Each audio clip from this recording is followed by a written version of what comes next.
Chers compatriotes, je m'appelle Ali Kouba. C'est un grand plaisir pour moi de m'adresser à vous. Je le fais au nom du parti politique Oguta Tossa que j'ai l'honneur de présider depuis janvier 2005.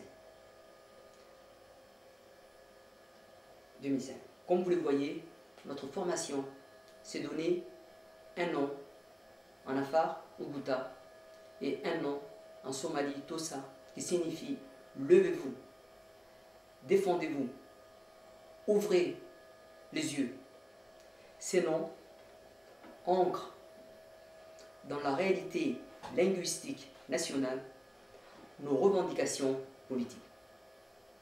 En même temps, ils insistent sur l'enjeu culturel que constitue la valorisation de nos langues maternelles. En effet, dans le bref délai, nous souhaitons que l'Afar et le Somali deviennent des langues d'enseignement à l'école et des langues officielles au même titre que le français et l'arabe. Dans cette brève intervention, il y en aura d'autres. Je vais aborder 3 points. Les convictions qui animent notre parti, les erreurs commises par les partis légalisés à Djibouti-Ville, et enfin, l'absence des libertés publiques dans notre pays. Les convictions qui animent notre parti ont pour nom démocratie, multipartisme, droit de l'homme, égalité et justice. Notre intime conviction est qu'il n'y a pas de République de Djibouti viable si l'on y persécute la communauté Afar et la communauté somali, ou la communauté somalienne. Or, depuis des décennies, ce régime persécute la communauté Afar. Ismaël Omar Guelleh le fait depuis des décennies. Hier, en tant que responsable de la police politique, aujourd'hui, en tant que chef d'État. Nous savons cependant que le régime et son chef sont condamnés. Et le défi actuel que doit lever l'opposition djiboutienne est de contribuer par des voies pacifiques à la transition démocratique qui n'entraînerait pas la destruction de rares institutions qui fonctionnent encore dans notre pays. Les horreurs commises par les partis légalisés. Depuis la disparition de notre regretté Ahmedini, que Dieu ait son âme, le peuple djiboutien n'a pas eu l'occasion d'entendre la voix de l'opposition. Cependant, et pourtant, l'opposition existe ou tente d'exister en dépit de tous les obstacles que lui oppose le régime.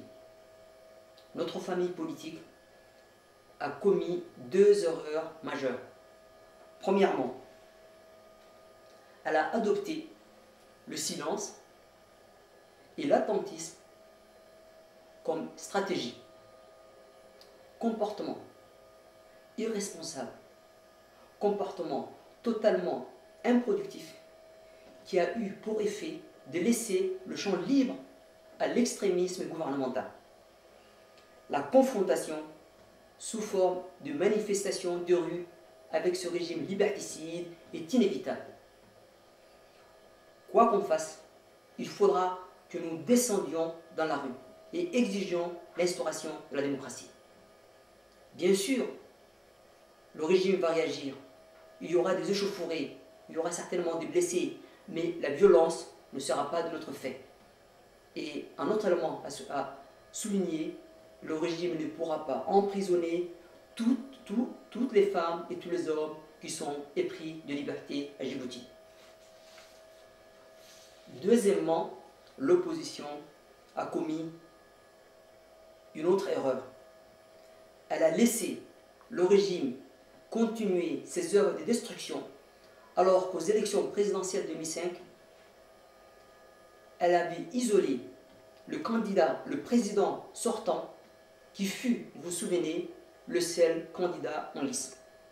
L'absence des libertés publiques, les excès et l'extrémisme d'Ismaël Omar Guelleh n'épargnent aucune communauté. Ils changent tout simplement des tactiques et des stratégies de persécution en fonction de ses victimes. Ce qui est certain,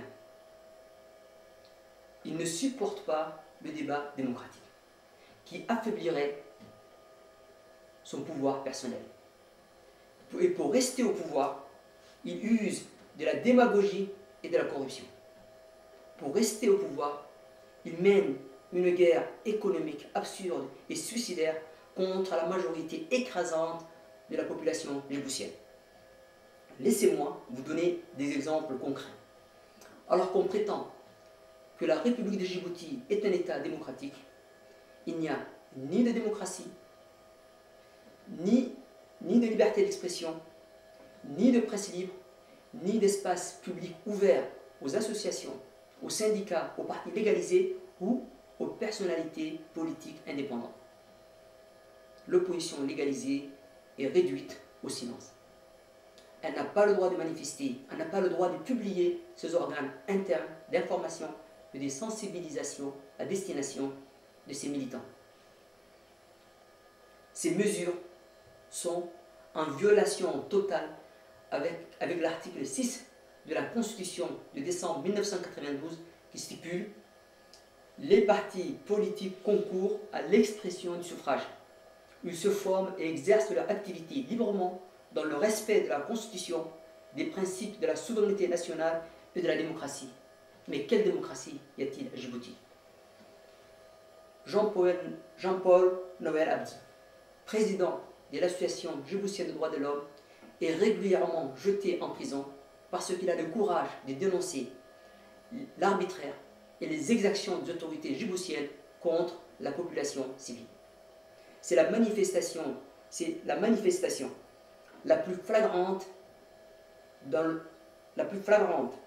l'absence de liberté d'expression contre laquelle les syndicats et les associations djiboutiens se battent. Récemment, un responsable d'un parti membre de la majorité présidentielle, Jean-Marie, a fait les frais de la chape de silence qui pèse sur la scène politique. Le pauvre, il n'avait fait que pointer du doigt la malgouvernance. On voit donc que même les membres de la majorité présidentielle n'ont pas le droit de manifester leurs états d'âme. Une autre anecdote révélatrice, toute récente, lors du prétendu débat public organisé entre le 2 mai et le 9 mai 2009 et appelé pompeusement séminaire de réflexion sur l'action du gouvernement, nous avons été des témoins interloqués d'un flagrant délit d'arbitraire de la part du chef de l'État djiboutien. Un élève officier, Barkad El Hassan, a voulu prendre la parole. Il en a été empêché d'abord par le Premier ministre. Ensuite, Ismaël Omar Guelleh a réagi pour dire au jeune homme qu'il était radié du corps d'officier élève parce qu'il a-t-il avancé un mauvais élément. Quel crime a commis ce jeune homme pour mériter une telle sanction? Interroger un chef d'État est-il devenu un crime dans notre pays? L'absence de liberté, l'arbitraire, l'abus des pouvoirs sont devenus la méthode de gouvernement dans notre pays. Ce sont le lot quotidien de notre peuple. Ismaël Omar Guelleh doit quitter le pouvoir. Il doit quitter le pouvoir en 2011. Il n'en a ni la dignité, ni apparemment la capacité. Si l'on se penche sur les performances économiques de son gouvernement, on constate qu'il y a 70% de la population active de la République de Djibouti sont au chômage. Dans le nord et dans le sud-est, ils sont 95%. Cependant, il lui reste encore 2 années 2 ans pour commencer le chantier de la transition démocratique. S'il entreprend ce travail, il pourrait partir la tête haute, réconcilié avec son pays et son peuple. Vive